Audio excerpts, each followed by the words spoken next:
Arrest कर लो, फांसी दे दो, हम अपने जैन मंदिर को नहीं तोड़ने देंगे। अब जिसको जो करना है वो कर लो। नमस्कार दोस्तों, मैं सृष्टि जैन। दोस्तों, हमारी आस्था, हमारा विश्वास, हमारा सम्मान क्या यूं ही कुचला जाएगा? श्री नेमिनाथ दिगंबर जैन मंदिर, शालीमार बाग, दिल्ली हमारी पवित्र धरोहर, जिसके प्रांगण में बिना किसी सूचना के बुलडोजर चलाए गए। क्या ये न्याय है? क्या ये हमारी भावनाओं का सम्मान है? दोस्तों, आज हमारी चुप्पी हमारी कमजोरी नहीं बल्कि एक ताकत की तरह है। क्या ये बीजेपी सरकार का अल्पसंख्यक समुदायों के प्रति रवैया है? बीजेपी सरकार के कार्यकाल में जैन मंदिरों पर बार बार हमले हमारी आस्था, हमारे सम्मान पर प्रहार है।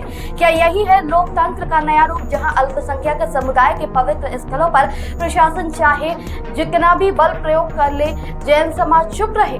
जैन समाज आखिर पूछता है कि क्या जैन स्थलों की पवित्रता का कोई मूल्य नहीं? क्या अहिंसा और संयम की साधना अब उपेक्षित मानी जाएगी? क्या हमारी चुप्पी को कमजोरी समझा जा रहा है? दोस्तों, दिल्ली की मुख्यमंत्री रेखा गुप्ता के घर से महज 200 मीटर दूर पर स्थित शालीमार बाग में श्री 1008 नेमिनाथ दिगंबर जैन मंदिर, जिस समय दिल्ली की मुख्यमंत्री अपने जन्मदिन के जश्न में डूबी थी, केक काट रही थी, उस समय मंदिर के प्रांगण में स्थित पीडब्ल्यूडी ने बिना किसी पूर्व नोटिस के भारी पुलिस बल और बुलडोजर के साथ तोड़फोड़ करके 19 जुलाई 2025 को इस मंदिर में तोड़फोड़ की गई। ये मंदिर जैन समुदाय की आस्था का केंद्र है, जहां भगवान नेमिनाथ की पवित्र मूर्ति स्थापित भी है। ये पहली बार नहीं है दोस्तों जब बीजेपी शासित राज्यों में जैन मंदिरों पर कार्रवाई हुई है। हाल ही में मुंबई के विलेपार्ले में 90 साल पुराने श्री पार्श्वनाथ दिगंबर जैन मंदिर को बीएमसी ने उचित कार्रवाई के बिना ही तोड़ डाला, जिसके बाद हजारों जैन समुदाय के लोगों ने विरोध प्रदर्शन किया। दिल्ली में पीडब्ल्यूडी ने मंदिर कमेटी को कोई नोटिस नहीं दिया, ना ही कोई कानूनी प्रतिक्रिया का पालन किया गया।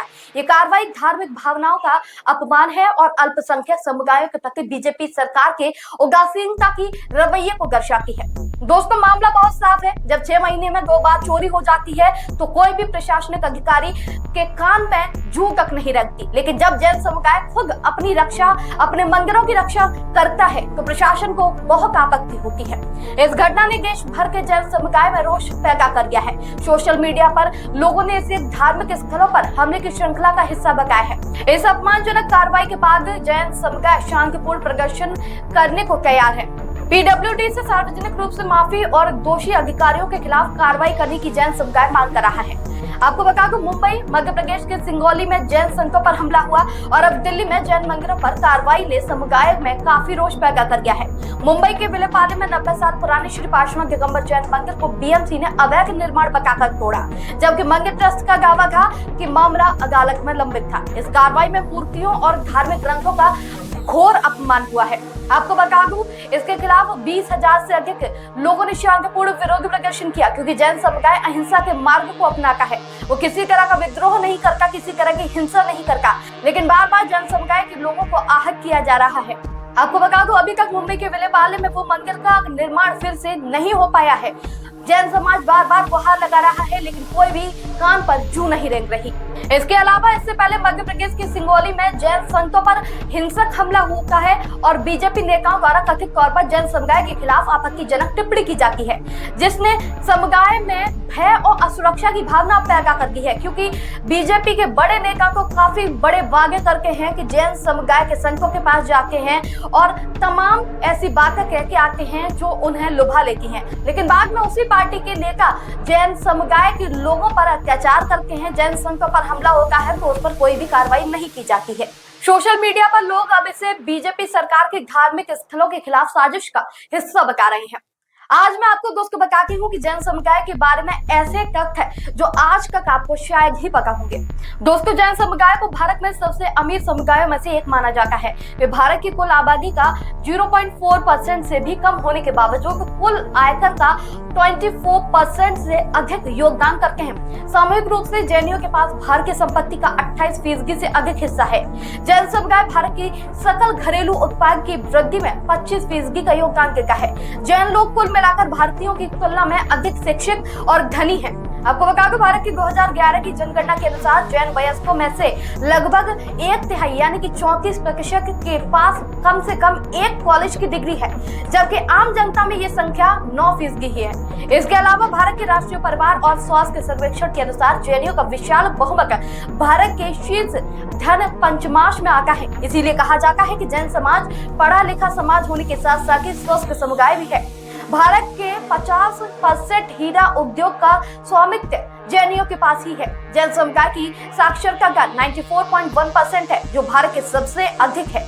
इसके अलावा जैन शाकाहार का पालन करके हैं, भगवान महावीर के द्वारा बताए गए अहिंसा के मार्ग पर चलते हैं। जैन समुदाय हालांकि जनसंख्या में छोटे हैं, लेकिन भारत में आर्थिक और सामाजिक रूप से एक महत्वपूर्ण प्रभाव डालते हैं। वे उच्च शिक्षा प्राप्त करके हैं, व्यापार और उद्योग में सक्रिय हैं और देश की अर्थव्यवस्था में उनका महत्वपूर्ण योगदान है। जैन संपूर्ण जनसंख्या का मात्र 1% ही है, लेकिन उसका कुल इनकम टैक्स लगभग 24% है। कुल जीडीपी में 25%, जबकि एक्सपोर्ट में 20% और डायमंड और ज्वेलरी बिजनेस में विश्व का 65% योगदान है। इसके अलावा कुछ लोग कहते हैं कि जैन सनातन धर्म का अभिन्न हिस्सा है, तो आपको बता दो कि ऐसा बिल्कुल नहीं है, ये एक भ्रम है। जैन धर्म अपने आप में अलग है, उसका अपना अस्तित्व है। बहुत कम लोग जानते हैं, लेकिन उन्हें बता दूं कि जैन धर्म आज या कुछ सालों का नहीं है, जैन धर्म अनादि काल से है। इतना कुछ होने के बाद भी जैन समाज के मंदिरों के साथ इस तरह का दुर्व्यवहार किया जा रहा है। ये मंदिर दोस्तों केवल पत्थर या ईंट का ढांचा नहीं है, ये जैन समुदाय की आस्था का प्रतीक है, उनकी संस्कृति का गौरव है, उनके पूर्वजों की विरासत है, जैसे सभी धर्मों की होती है, जो बीजेपी सरकार के बुलडोजर के नीचे कुचला जा रहा है। मुंबई में जैन मंदिर तोड़ा गया, मध्य प्रदेश में जैन संतों पर हमला किया गया और अब दिल्ली में जैन धर्म की पवित्र धरोहर पर प्रहार हुआ। क्या जैन समुदाय का योगदान केवल वोट और दान देने तक ही सीमित है? जैन समुदाय अहिंसा का पुजारी है, लेकिन इसका मतलब ये नहीं कि अन्याय सहन किया जाएगा। दोस्तों, जैन समाज की आस्था पर चोट बर्दाश्त अब जैन समाज नहीं कर रहा है। आपको बता दूं, जब बुलडोजर जैन मंदिरों के प्रांगण पर चलते हैं तो वो सिर्फ दीवारों पर नहीं बल्कि उनके दिलों पर भी ये चोट होती है, क्योंकि धर्म से हर व्यक्ति जुड़ा होता है और इस तरह की चीजों से लोगों की धार्मिक भावनाएं आहत होती हैं। जैन समुदाय का कहना है कि उनकी शांति उनकी कमजोरी नहीं बल्कि उनकी ताकत है। अहिंसा के मार्ग पर चलते हैं, लेकिन इसका मतलब ये नहीं कि वो अन्याय सहेंगे। पीडब्ल्यूडी तत्काल सार्वजनिक रूप से माफी मांगे और दोषी अधिकारियों के खिलाफ सख्त कार्रवाई करे। जैन समुदाय ये मांग कर रहा है। जैन समुदाय का कहना है कि उनकी आस्था का सम्मान हो, उनकी धरोहर सुरक्षित रहे। दोस्तों, जैन समुदाय शांतिप्रिय समुदाय है, लेकिन इस तरह से उनकी भावनाओं को आहत किया जाएगा तो जैन समुदाय अब चुप रहने वाला नहीं है। जैन समुदाय के लोगों ने यहाँ का कह दिया है कि फांसी दे दो, लेकिन मंदिर को हम कुछ नहीं होने देंगे। जैन मंदिर शालीमार बाग पे ये गलत अत्याचार हो रहा है। अगर ये इस तरह से प्रशासन अगर हमारी रिक्वेस्ट भी नहीं सुनेगा, हमने सिर्फ 4 दिन का टाइम मांगा है। जो दीवार गलत थी हम मानते थे, लेकिन सहयोग नहीं मिला, फिर भी हमने तोड़ दी। अगर प्रशासन इसमें भी हमारी मदद नहीं करेगा तो जैन समाज भी अब किसी की मदद नहीं करेगा।